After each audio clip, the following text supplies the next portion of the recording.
ನಮಸ್ಕಾರ ಎಲ್ಲರಿಗೂ. ಇವತ್ತು ನಾವೊಂದು ವಾಸ್ತುವಿನ ಬಗ್ಗೆ ಒಂದು ಚಿಕ್ಕ ವಿವರಣೆಯನ್ನು ತಿಳ್ಕೊಳ್ಳೋಣ ಅಷ್ಟೇ. ಅಂದರೆ ಮುಂದಿನ ಸಂಚಿಕೆಯಲ್ಲಿ ನಿಮಗೆ ಮತ್ತೆ ತಿಳಿಸ್ತೇನೆ. ಈಗ ಅಂದರೆ ಒಂದು ವಾಸ್ತುವಿನ ದಿಕ್ಕಿನ ಬಗ್ಗೆ. ಈಗ ಒಂದು ಮನೆಗೆ ವಾಸ್ತು ಬೇಕು ಅಂತ ಹೇಳ್ತಾರೆ. ಅಂದರೆ ನನಗೆ ವಾಸ್ತು ಒಂದು ಸರಿಯಾಗಿ ಒಂದು ವಾಸ್ತು ನೋಡಿ ಹಾಗೆ ಹೀಗೆ ಅಂತೇಳಿ. ವಾಸ್ತು ಸರಿಯಾಗಿಲ್ಲದಿದ್ದರೆ ಸಮಸ್ಯೆ ಎಲ್ಲ ಬರ್ತದೆ. ಈಗ ಬೇರೆ ಎಲ್ಲ ಸರಿಯಾಗಿದ್ದರೂ ವಾಸ್ತು ಸ್ವಲ್ಪ ಬೇಕಾಗ್ತದೆ. ಅಂದರೆ ನಿಮಗೆ ದೆಸೆ ಎಲ್ಲ ಎಷ್ಟು ಸರಿಯಾಗಿದ್ದು ಸ್ವಲ್ಪ ಒಂದು 10-20% ವಾಸ್ತುವಿನ ಬಗ್ಗೆಯೂ ಗೊತ್ತಿರಬೇಕು.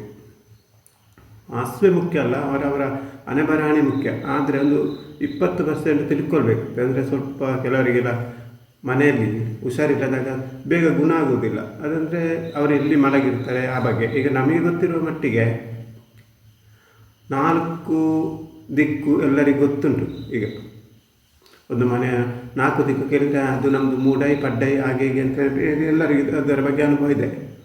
ಆದರೆ ಪುನಃ 4 ದಿಕ್ಕು ಇದೆ, ಅದರ ಬಗ್ಗೆಯೂ ಸ್ವಲ್ಪ ಗೊತ್ತಿದೆ. ಆದರೆ ಪುನಃ 4 ದಿಕ್ಕಲ್ಲಿ ಪುನಃ 4 ದಿಕ್ಕು ಅಂದರೆ 8 ದಿಕ್ಕಾಯಿತು. ಅದರ ಬಗ್ಗೆ ಎಲ್ಲ ಗೊತ್ತಿರೋದಿಲ್ಲಲ್ಲ. ಮತ್ತು 8 ದಿಕ್ಕಲ್ಲಿ ಪುನಃ 8 ದಿಕ್ಕು ಬರ್ತದೆ ಅಂದರೆ 16 ದಿಕ್ಕಾಯಿತು. ಈ 16 ದಿಕ್ಕು ಅಂದರೆ ಅದರಲ್ಲಿ 16 ವಲಯ ಆಯಿತು. ಸುತ್ತಾಗಿ 16 ವಲಯ ಆಯಿತು. ಒಂದೊಂದು ವಲಯಕ್ಕೆ 2 ಅಧಿದೇವತೆಗಳು ಇರ್ತಾರೆ. ಅಧಿದೇವತೆಗಳು ನಮ್ಮ ಕೆಲಸ ಕಾರ್ಯವನ್ನು ಸುಗಮವಾಗಿ ಮಾಡಿಕೊಡಲಿಕ್ಕೆ ನಾವು ಎಲ್ಲಿ ಈಗ ಕೆಲವರಿಗೆ ಒಂದು ಕಡೆ ಓದಿದರೆ ತಲೆಗೆ ಹತ್ತುವುದಿಲ್ಲ. ಕೆಲವರಿಗೆ ಒಂದು ಕಡೆ ಬೀಡಿ ಹಟ್ಟಿ ಕೂತ್ಕೊಂಡು ಬೀಡಿ ಹಟ್ತಾರಲ್ಲ, ಅವರಿಗೆ ಮೈ ಕೈ ನೋವು ತಲೆನೋವು ಎಲ್ಲ ಜಾಸ್ತಿ ಬರ್ತದೆ. ಅಂದರೆ ಅವರ ಒಂದು ಪ್ಲೇಸ್ ಸರಿಯಾಗಿ ಇಲ್ಲದಿರ್ಬೋದು. ಕೆಲವರಿಗೆ ಒಂದು ಟಾಯ್ಲೆಟಲ್ಲಿ ಇದು ಬಾತ್ರೂಮಲ್ಲಿ ಸ್ನಾನ ಮಾಡಿದರೆ ಅವರಿಗೆ ಚರ್ಮ ರೋಗ ಎಲ್ಲ ಬರುವುದು. ಅಂದರೆ ಅದು ವಾಸ್ತುವಿನ ಬಗ್ಗೆ ಸ್ವಲ್ಪ ಇರ್ಬೋದು ಅಂತ ನಮಗೆಲ್ಲ ಅನ್ನಿಸ್ತದೆ.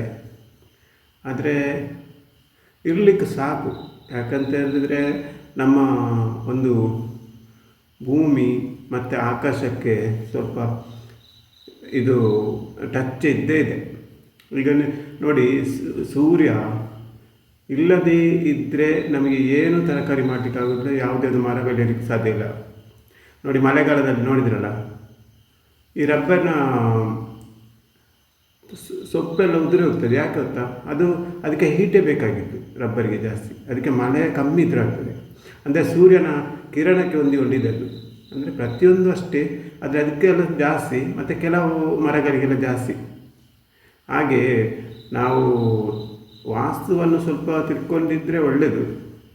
ಅದರ ಬಗ್ಗೆ ಇನ್ನೂ ಹೆಚ್ಚಿನ ವಿವರಣೆಯನ್ನು ನಾನು ಮುಂದಿನ ವಿಡಿಯೋದಲ್ಲಿ ತಿಳಿಸ್ತೇನೆ. ಧನ್ಯವಾದಗಳು.